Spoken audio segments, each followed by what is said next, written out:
No way. No fucking way, dude! Oh my god. That's working.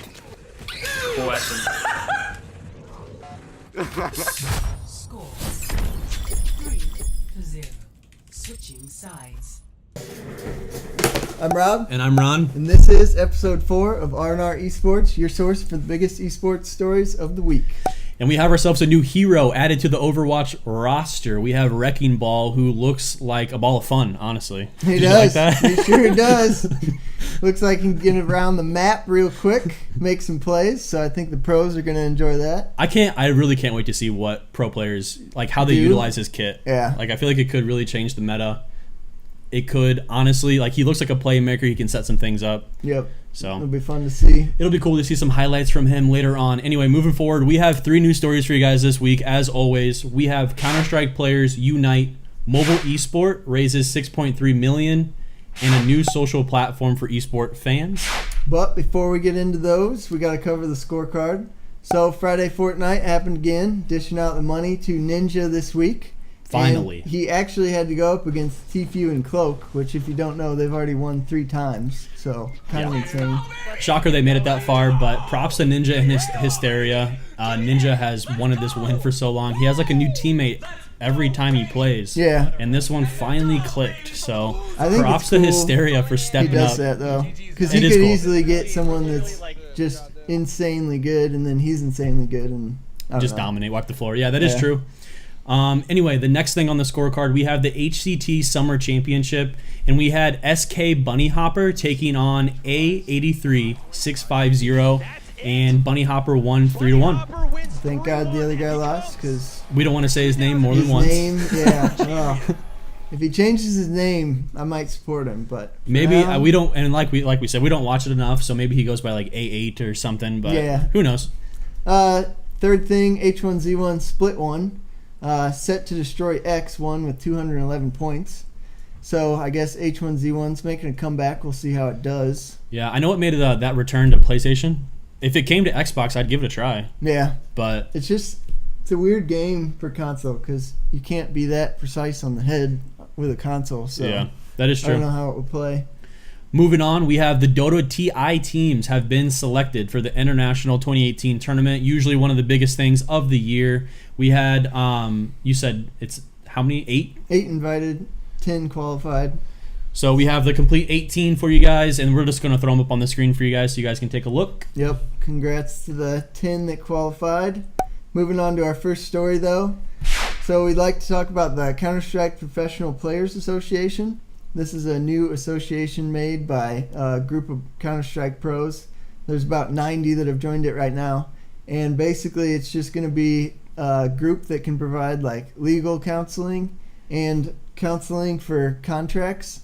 So up-and-coming players don't get screwed over by like greedy people, basically. Yeah, it's definitely a good thing because, I mean, you kind of hear the horror stories when you're searching like Twitter and things like that, people getting kind of screwed over and not being held accountable for like paying players and things like that. So I think this is going to be a good thing for Counter-Strike, and maybe this association can move on to other games. We already have kind of Overwatch kind of having something similar, but that's more of like corporate support compared to like friendly support. Yeah. With these pros that are kind of in charge of it. Yeah, if it's like your boss supporting you, you can't necessarily trust Yeah. them versus like a third party that's just looking out for everybody. And they've kind of been there, done that. They've been through the works, and they're just here to Know help what to you. look for. So I think it is definitely a cool step, and it's definitely a step in the right direction for Counter-Strike. So I'm wondering, I don't know why they would have like branded themselves as Counter-Strike only. Seems like they should have just gone with like Professional Players Association, and then Yeah. they could have started with Counter-Strike. that is true, and kind of branch off because I mean, Yeah. Counter-Strike is a top game. These head honchos on Counter-Strike could have reached out easily to other pro players on other games, and I'm sure other pros on other games experience very similar concerns Yeah. that Yep. they would definitely want to join it and help out new up-and-coming players. Yep. But moving on to story 2, we have a mobile FPS raise 6.3 million. It's Pretty insane. yeah, it's covert ops. You said No.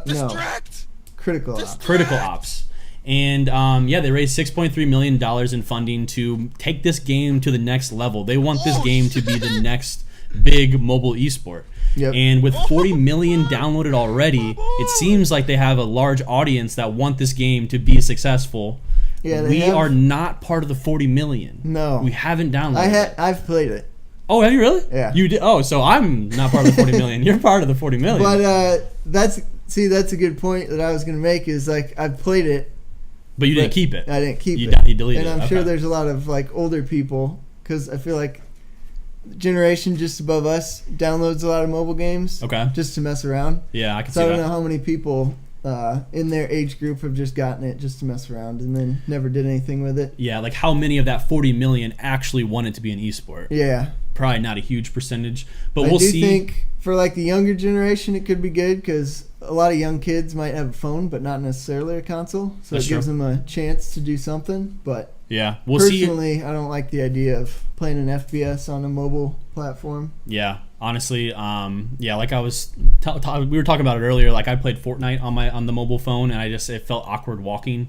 Yeah. So I mean, I can only imagine how it is to just like be an esport where you cannot miss. Like you got to be top of the game. I don't know. It might be harder to be precise, but we'll see how it does at the Amazon Mobile Masters. We'll see if people like it. We'll see if people give it a view, give it a See play. if it catches on. So yeah. Moving on, next thing is a new app called Taunt, which is a new social platform just for gamers. And basically, you're going to be able to compete against friends and other people online in kind of like a betting scenario. So if you're watching Call of Duty, you can bet who's going to get the first kill, who's going to get the most flag caps, that kind of stuff. Yeah, who's gonna win the match? Like, Yep. it's gonna be a really cool system to see which fans really know the most about the game I and think the teams that are competing. the big thing that would make it good is if you could like gamble actually, which I I would don't like think that they're too. going to do. But if they do incentives like you get points and then you can spend the points on like Yeah. free gift card or stuff like that, that'll make it worthwhile. or even like or even just if they somehow got like sponsorships or something where you could like trade in your points for gamer currency, like with Smite, for yeah. example, you could buy gems or something like that. I Yep. feel like that'd be super cool. I almost feel like they should just take it to the next level and just introduce like fantasy esports. Yeah. I feel like people have been teasing at the idea, and I think it's just make it happen. Like, Yep.